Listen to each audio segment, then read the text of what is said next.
راح نجر على نغام الوتر، يا المنشد المبدع ويا الصوت الحسين، صوتك يشوش راسنا يا ابو صخر، بابيات شاعرها محمد بن امين. سلام من راسي ومن جوف الصدر، للسلام عز الرجال الوافيين، طاب الفرح طاب السلا طاب السمر، بفرحكم تفرح ربوع الجبلين.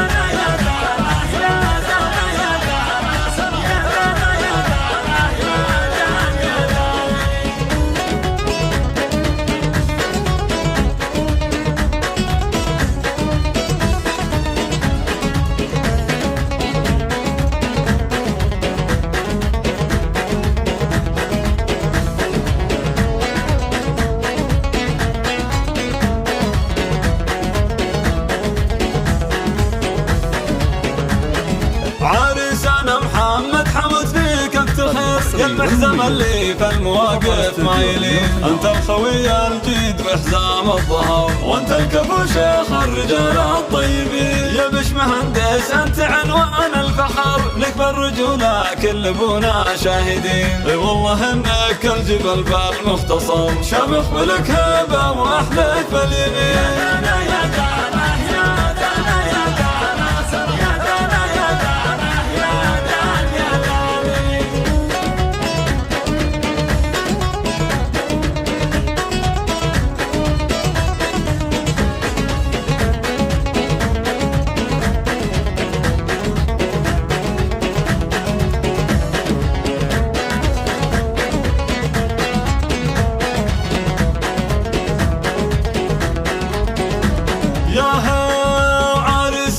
عياش صيت الذكر، عز وفخر في كل وقت وكل حين، شمخ شموخ الصقر ما يخشى الخطر، واليا وقف مثل الاسد وسط العين، وابوكم اللي للكرم ساس ومقر، حمسنا الخير الرجال الغانمين، عمامكم اهل الوفا عز وذخر، وقفاتهم في ساعة الشدة تبين.